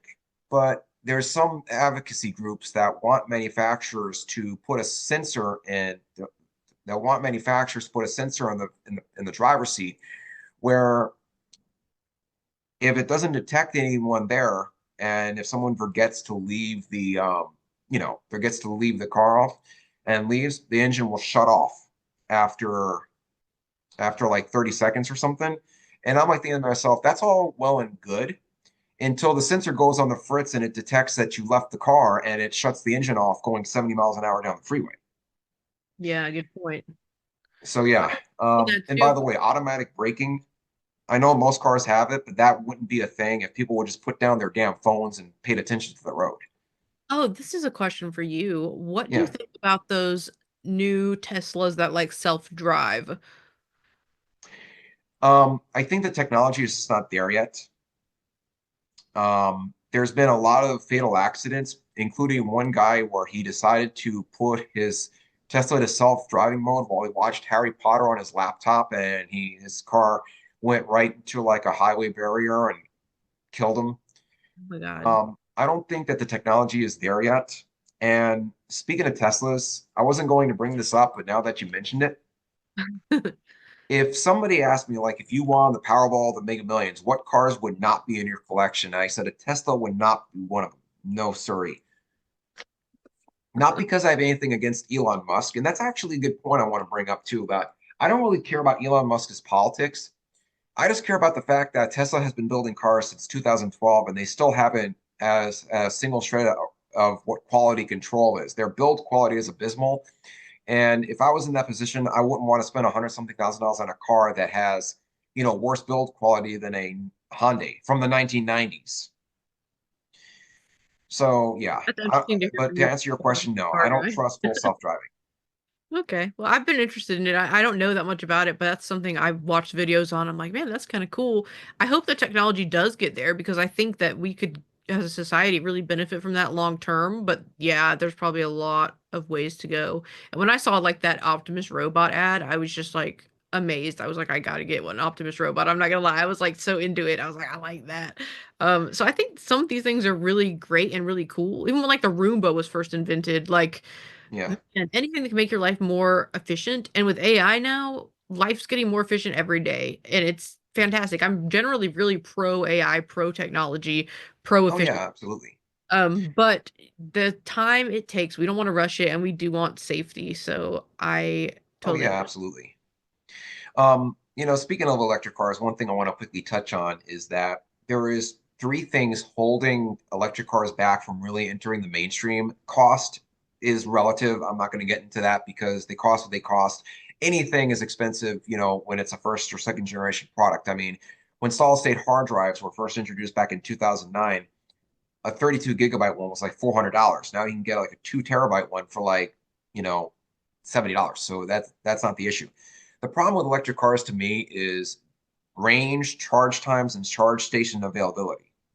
Mhm. Because until they can find a way to make the batteries go from like say 20% to 100% in like say 12 to 15 minutes or less without making the batteries so hot that they combust and burst into flames, when they can do that, that's when electric cars will enter the mainstream. But until then, there's going to be a lot of people that just don't want it because, you can argue, well, people complain about EV only having 300-mile range. Well, your gas car only has a 300-mile range. Why aren't you complaining about that? I said, yeah, but you're missing the point. I can go to a gas station and fill up in 5 minutes. I don't want to spend, 45 minutes to an hour at a charging station filling up, twiddling my thumbs. That's a Right. big At issue. this point, there's not a charging station on every corner like there is a gas station. You're gonna have to search pretty high up to Exactly. find one. Yep. Yeah, it's but um I want to just obviously I mean I obviously know that you have things to do and all that, but there is actually one thing that I want to touch on, and that's music here. Yeah. Oh, actually, one thing I want to get back to with dating real quick before I forget. I'm sorry. I just want to mention this. That are you familiar with a sports podcaster? Her name is Brianna. She goes by nickname Chicken Fry. That sounds familiar, but no, not off the top of my head. Well, she was dating apparently country star Zach Bryan. Oh, okay. Yes, I do know Zach Bryan, and now Yes. And apparently, she recently announced that she broke up with him. He wanted her to sign an NDA and give her $12 million to keep quiet, and she literally refused. And she said that, and this always happens. I always tell women, if your boyfriend starts telling you how to dress and says, I don't like you wearing that, it's too revealing, you need to dump him because the abuse is going to start happening shortly thereafterwards. And she was actually saying how she went to the Golden Globes, in this what I thought was a very nice dress. And as soon as the photos came out, he private messaged her and said, please pick another dress to wear. I hate it. I don't want to date someone who presents themselves this way. And in my opinion, when a man starts telling a woman how to dress, like that's ridiculous to me. And if you notice, a lot of those domestic violence survivor stories, they will tell you it never begins with punches and slaps. It usually begins with a man trying to control who you see as terms of friends and how you dress. And I would never do that. I am with number one. Zach Bryan said a lot of stupid crap lately. He's been in the news for just running his mouth and should probably just shut up.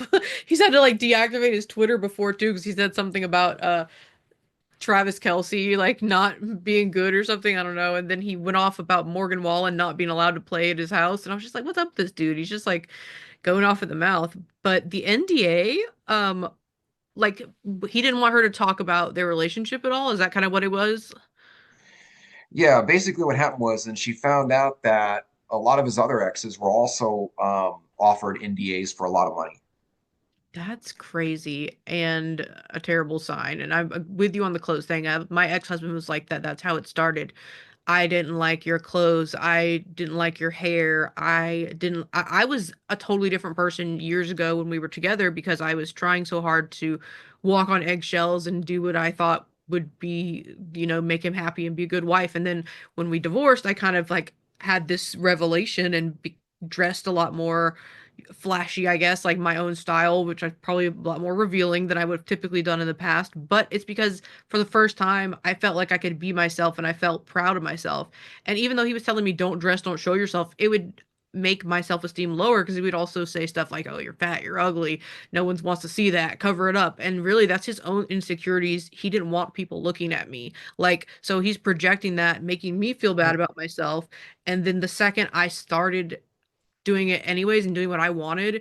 And he'd be like, I hate wigs. Don't wear wigs. I hate anything unnatural. Don't, wear a lot of makeup. Don't do this. It's one of those, oh man, like Wow, first, sorry. but I'm just like, you know what? I can do whatever I want now. And I love it. I wear wigs. I will wear makeup. I'll wear whatever clothes I want and I will take whatever pictures I want.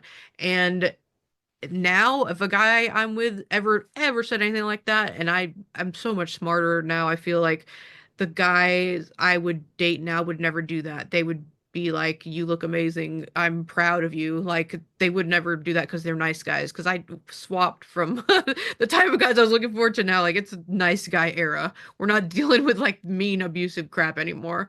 Exactly. And We're getting there's a like that. people.com article that I actually want to just share my screen and show you real quick because here's what happened. And I remember when I was reading this article, I said I am willing to bet my lunch money on it that I'm going to read further down and he was abusive. And turns out he was.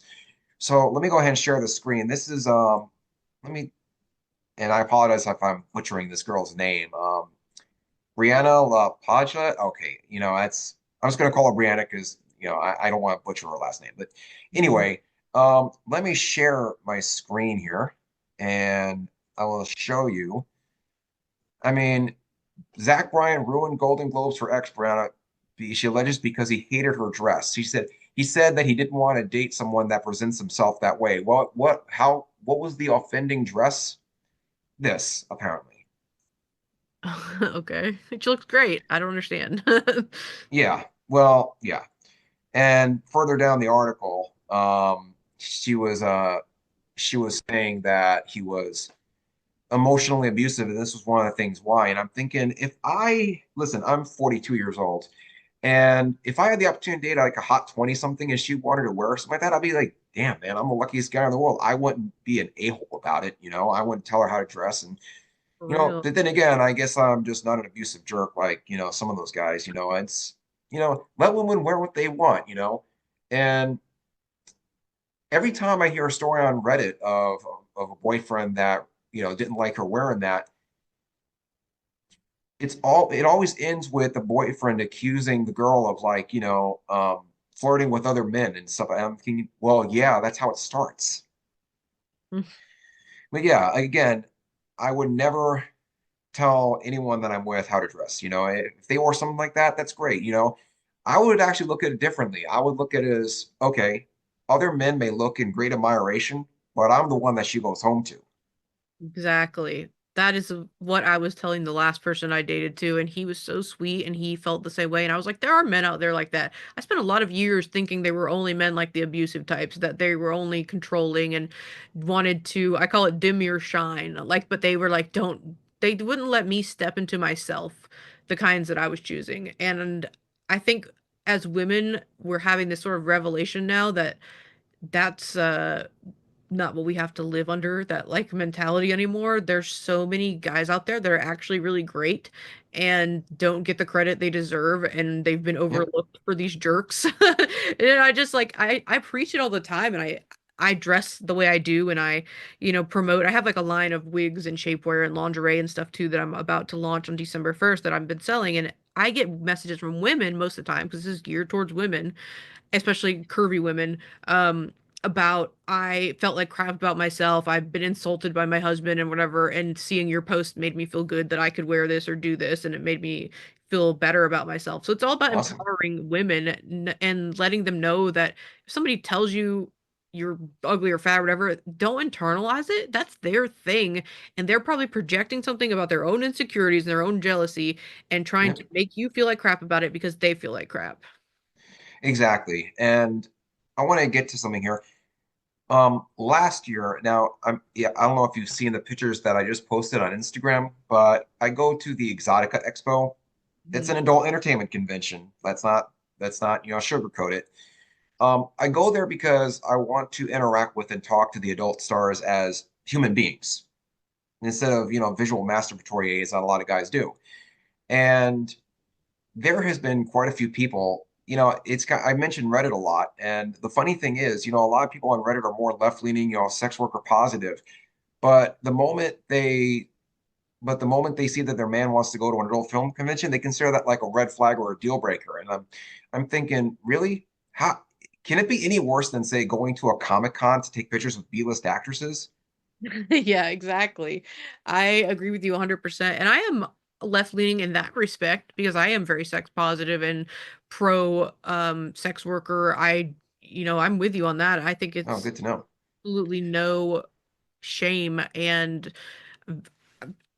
shit. If you're like a certain age and you're still rocking it and looking good, then like be proud of that. Like I think that's fantastic. And for people to get mad at their partner, like go with them. Why don't you see what it's like first before you judge it? Why don't you go and see for yourself and talk to the ladies yourself? Why don't you watch some of the videos together? Why don't you have an open mind about it and see if, you know, have a discussion and communication. Yep, And that was my last relationship, or the one I'm currently like sort of butting into. I just went into it full throttle, like open communication. We're going to talk about this. Does this bother you that I do this? Does this bother you? And his answers were no. If he would have told me something bothered him, we would have had to talk about it, but nothing bothered him. And I thought it was cool because I put it all up there out front instead of people finding out later and being like, oh, this kind of bothers me, or this is weird. And I'm just like, no, it's good to put it all up out front. And it's good to talk about it and then say, well, what would you like to do together with this? How do you feel about this or that? Or can we watch this together? Can we do this together? What are your boundaries and what are your fantasies and how can we meet yep. in the middle and make that happen? And that kind of communication is really rare. And the more people have that, these jealousies and the like, why would you be jealous about a fantasy or about, because exactly, it's just like, I want to meet the cast of Lord of the Rings. Like, it's a fantasy. There's nothing wrong with that. We all have our fantasies and things we fan out about. I'm a Taylor Swift Swiftie. Like, that's my fantasy. So, like, to me, it's the exact same thing. You know what? Gods of Rock, I couldn't say it any better. And I remember, I know this may sound crazy to you, but yes, there is an Exotica in Miami. But in 2023, I decided to save up to go to the Exotica in Edison, New Jersey, take a plane, hop a JetBlue flight.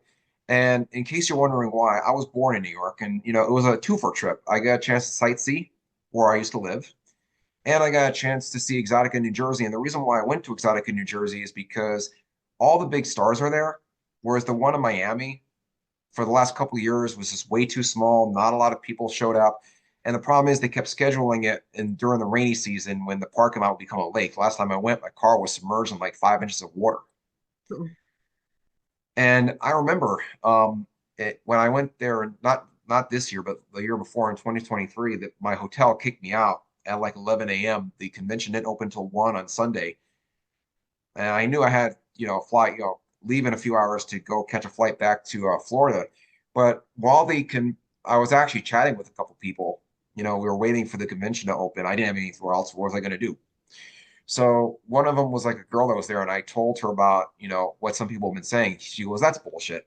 If a girl really likes you, she's not going to dump you just because you go to an adult film convention. In fact, she'll probably want to see it. It's only the really insecure women that'll probably, have an issue with it." I Um, totally agree. And, I, I, I want to bring up a point about politics, though. You said most left-leaning people would be like the sex positive types. In my experience, it is more right-leaning people that are sex positive recently. And I think really, about it and I'm like, well, we have this president whose wife has taken like some explicit photos. We have different Republican um candidates out there who have sort of sexual past. And I don't Yeah. think, no matter who it is, like even in my area, we have former strippers and stuff that are state representatives and things. We're in a society now where that doesn't matter like it used to. Nobody cares. It's the human body, and we all have one. And if you showed it off at one point, like there's nothing to be ashamed of in that. And I think both sides have come to that conclusion at this point. I don't think right wingers are really harping on it like they used to, especially with Trump and Melania, and their idea of what values are and stuff has evolved almost, I think, if not a little more than equal to the left. In my experience at least. Right wing. One thing I want to bring that up, actually, there are some extremists on the right who say that porn should be, criminalized. Um, Personally speaking, and their argument is that, oh, it ruins families and relationships. I'm like, only if you let it, number one. And number two, alcohol and gambling have also, throughout history, ruined families and relationships as well. But you don't see people trying to ban it. Oh, yeah, that's right. We did ban alcohol back in the 1920s. And if you ever studied prohibition, it didn't exactly go so well. Banning porn is not going to actually ban porn. It's just going to force the entire industry underground. And then it's just going to lead to a lot of worse things happening. I say, people's personal choices shouldn't be up for, just because you have a bug up your butt about it, shouldn't be, you shouldn't be banning stuff just because you personally have a problem with it.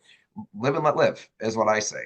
And the people who want to ban porn, I think really need to understand that it would be basically an alcohol prohibition style fallout if you do that. So that's just my take. That I did hear that people are like, "Oh, let's take down all porn and stuff. It's unhealthy for families." I'm like, okay, yeah, I definitely don't agree with that far right thing. And I think that is a far right thing. That's not most people. I think that's an extremist thing. But That is an extremist thing that a lot the of people thing need to that differentiate. destroys the families is addiction. It's not porn, it's porn addiction, just like it would be alcohol addiction or gambling addiction. There is a point where something becomes an addiction where I think that things become a problem, but that is anything. You can get addicted to anything. You can get addicted to caffeine. You can get addicted to this. Anything that where you get addicted can become unhealthy and destroy you in a way where it encompasses way more than it should of your time, body, and soul. So if you reach addiction status, then that's where I think professional help needs to come in. But if you're openly communicating about it, you have boundaries, you have expectations, you're honest, you do something you enjoy, and you're not addicted and it's not affecting your life in some negative way, then live and let live. Exactly. Exactly. And, it's my personal opinion on that is, let people live. Banning it's just going to make things worse. And like you said, it's an extremist thing. And by the way, as far as porn addiction, porn addiction, I don't think it's not a real thing in terms of like a real addiction. I think that there is something called problematic porn use where, yes, it can be an issue, but you also have to remember that not a single psychological alphabet agency has actually refused to classify it as a real thing. But I want to move on from that. Oh, I just want to say something real quick here.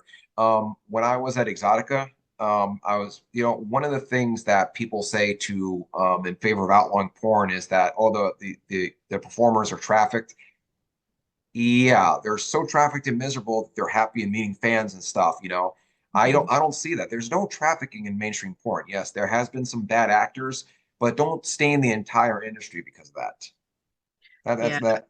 There is a dark side to porn. Of course, we want to outlaw child porn. We want to outlaw um, anything that involves trafficking, anything that involves animals or something that's non-consensual. That, of course, is a hard line for I think everyone with a. For sure, I agree. But when you're talking consenting adults, that's absolutely ridiculous because these people are choosing to do this and they most likely enjoy it. They enjoy the money that comes with it. They enjoy meeting the fans and they enjoy the empowerment that comes from it because it can be very empowering for both the star and the user, and connecting with the fans makes it even better. So I think you're absolutely right with that.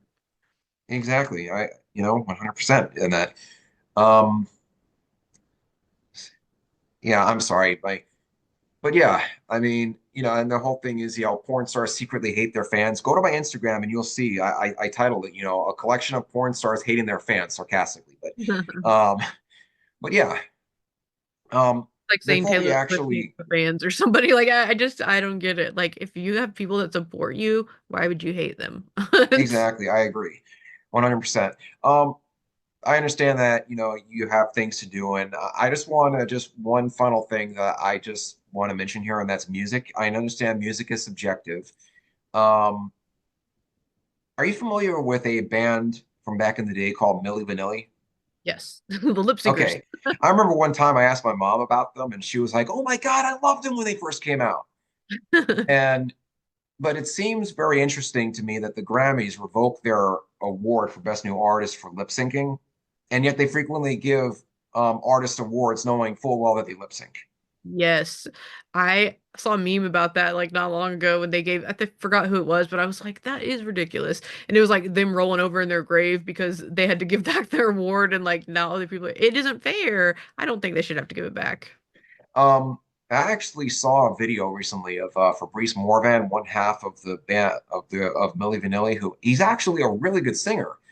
But unfortunately, I mean, I don't blame them for taking that deal that they did to front that group, knowing that eventually they were going to get, I mean, they kept it under wraps for as long as they could. But the problem I have with today's music industry is that, they give tour dates, all these artists that don't really sound good live, that have to use auto tune, get all these tour dates, play stadiums, and yet some really good bands have to play in venues like the Culture Room, which is like a 300-seat venue. It's really insane to me. Yeah, and the big problem too, which I thought Biden administration was going to do something about, but they never did, is the Ticketmaster ordeal. Like bots scooping up all these tickets, and then people who actually want to and could afford to go to a show not being able to, because now the resellers have 10 times the price and they're being priced out, and it becomes this selective group of elites instead of music that everybody could enjoy like it used to be. We've become a culture now where that's the norm, and I hate that. Well, that and plus, teenagers make up the biggest demographic of music buyers, and they tend to, sorry, no, I was there, but yeah,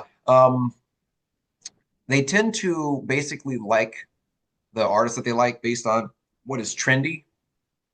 And it's no secret that Spotify will oftentimes get paid under the table by record labels to promote artists that they want to trend. And that's why you wind up with some of these pop acts that really can't sing, all of a sudden be huge fans. And I just want to quickly bring up something. Are you familiar with a gentleman by the name of Rick Beato? I'm not.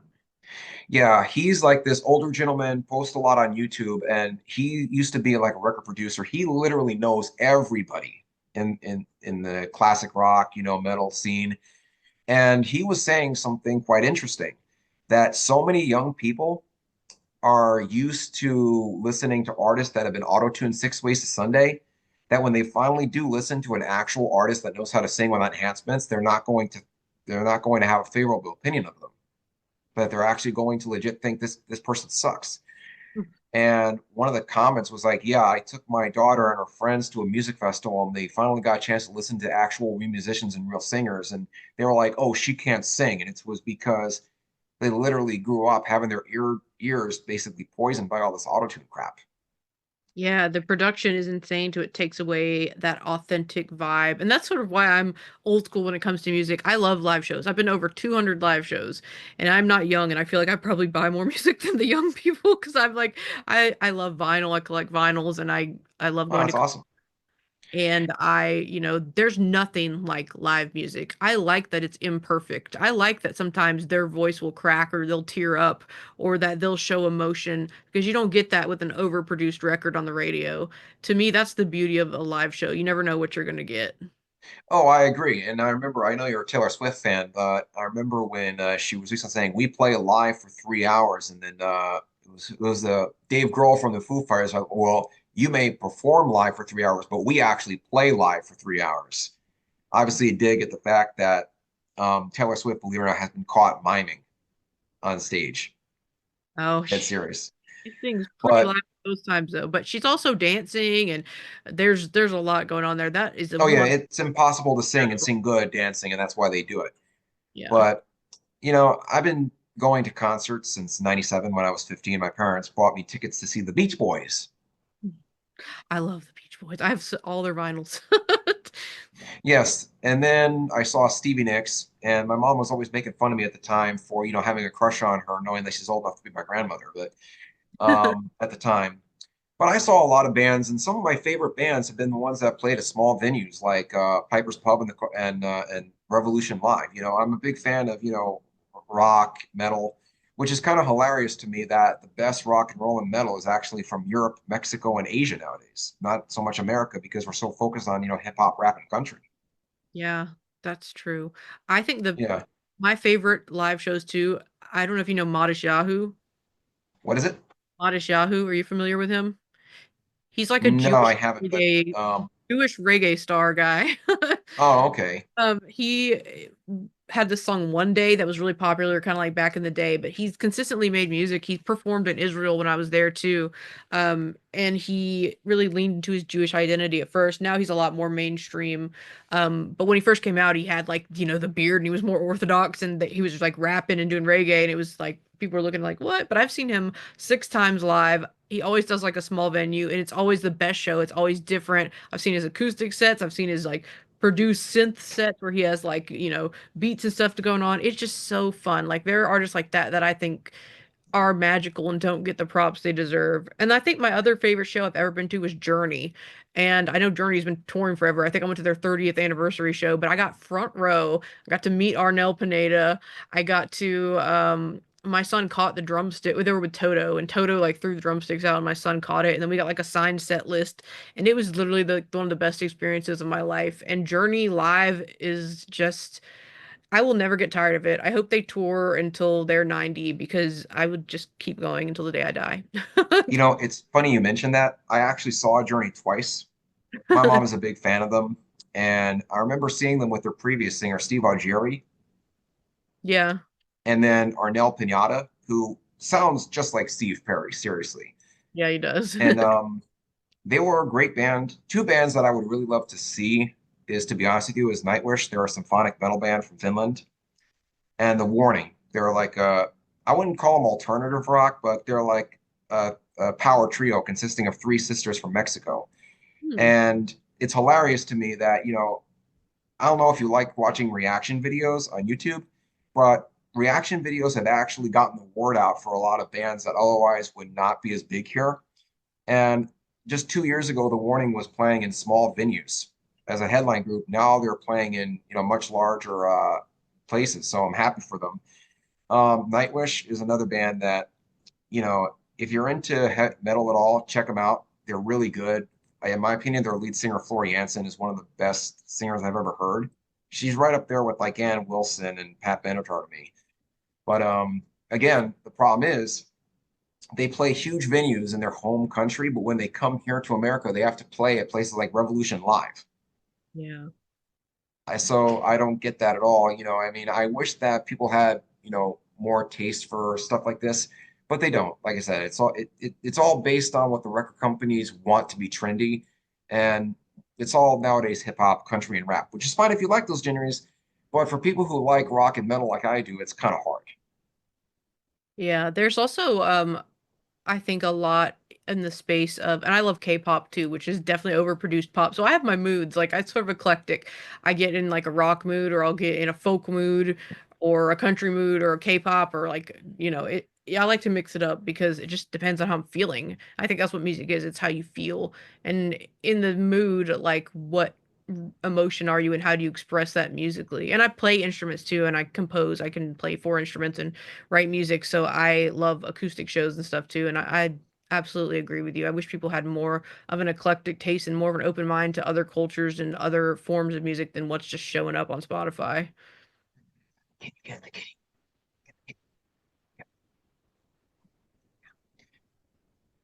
All right, yeah. Actually, yeah, that's the thing is that, like I said, music is subjective. I just wish, we had a better selection of actual rock and metal in America where I don't have to proverbially go outside the country to see it, or listen to it. Um, I'm really hoping that a special guest could be joining us in just a few moments here. Oh, yeah, I was just told that my kitty cat is sleeping, so that's going to be kind of hard to bring him on here. But yeah, but anyway, wow. Yeah, I know that, we've been talking a little bit for a little bit. But anyway, that's pretty much all I, wanted to get through, and get your take on things. It was actually nice, hearing from someone with, maybe opposing views or maybe same views as mine. Just want to get some, other people's thought process. So, anyway, I do thank you very much for coming on. Hopefully this video will get views. And I shall see you around, and maybe next time we could interview in person. I don't know, maybe. Yeah, that'd be Yeah, awesome. I really appreciate you having me on. It was fun. It was 2 hours went by quick. I loved sharing my thoughts about stuff, and I like how open-minded you are and non-judgmental about hearing all sides. I think that's a rare breed, so I know you're appreciated, and what you're doing is important because the more we talk about things, the less, tension there is between people, and it's going to bring people together. exactly. I agree. So, yeah, hey, I'll do the outro here. Guys, if you end up liking this video, be sure to comment, share, subscribe, all that good stuff. And I shall see you around, and maybe next time, maybe we can do this in person. Anyway, guys, take care.